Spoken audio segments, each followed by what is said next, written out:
Christina here. Welcome to another Color Wednesday video.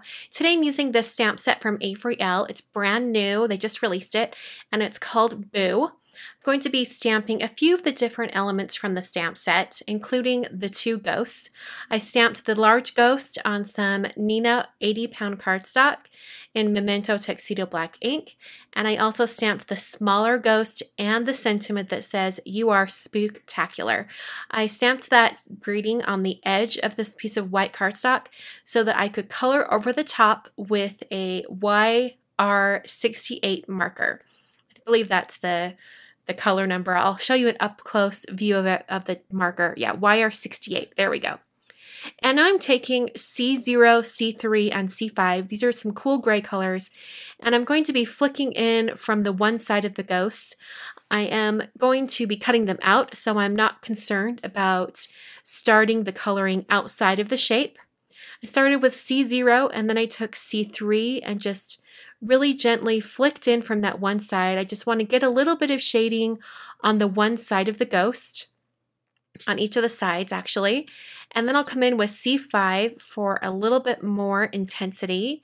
These colors are quite far apart from each other, but by flicking in from the edges, it helps to blend them. So I'll come back with C3, and I'm just kind of flicking a little bit and sometimes coloring in circles, trying to get those colors to blend a little bit. And then I'll go over everything with C0, and that will get all of those colors starting to blend together a little bit better. And since I'm going to be cutting these out, I'm not so concerned with how much it looks right now. In fact, as I let it sit and dry, those colors will blend even more. So I took some scissors and cut these out very carefully. And then I took a brush tip marker. This is a Memento Tuxedo Black marker. And I used the brush tip to paint the edges of my cut out ghosts. I took another stamp from that stamp set. It's this spider on a string or on a little web or whatever you want to call it. And I'm using some StazOn Jet Black ink on some 100, let's see, this is 40-pound vellum from Bazzill.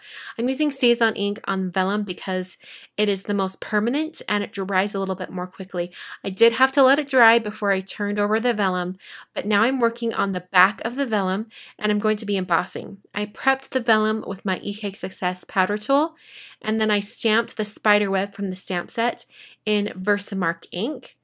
I'm doing it on the back side because I don't want the spider web to overlap the spider and you won't be able to see him.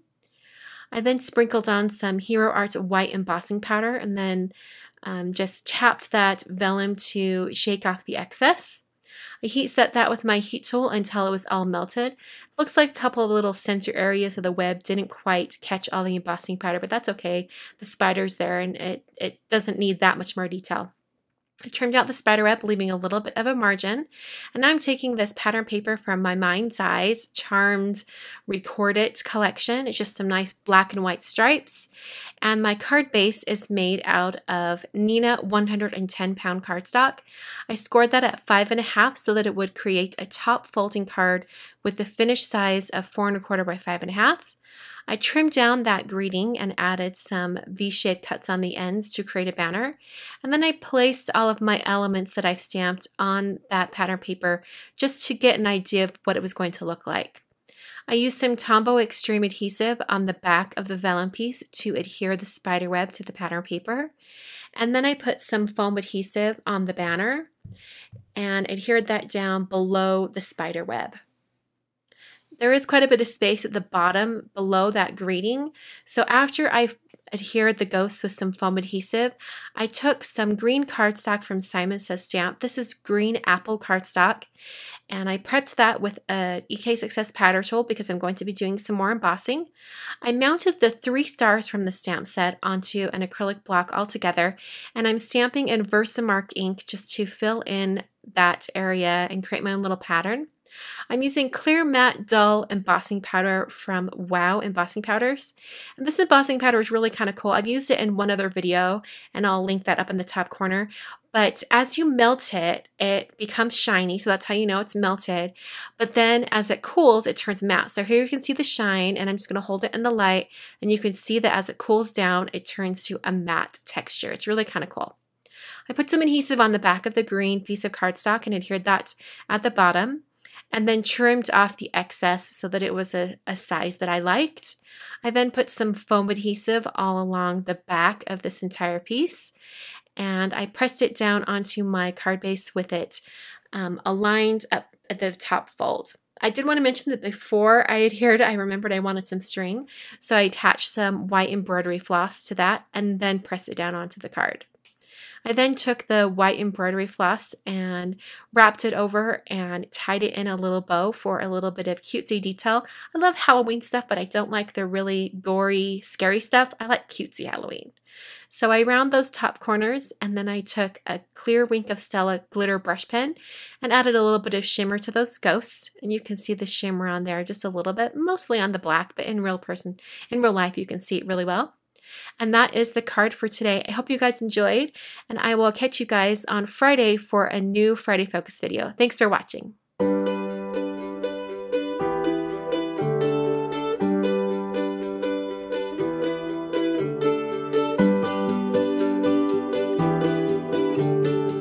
Once again, thanks for watching, and I have 3 more Halloween cards for you to check out. The first 2 are from this year, just the last couple of weeks, and that very last card on the right, I actually created last Halloween, so if you want something a little bit different, go ahead and check that one out. You can visit my blog at kwarnerdesign.com, and please don't forget to give this video a big thumbs up. Thanks for watching, and I will catch you guys on Friday.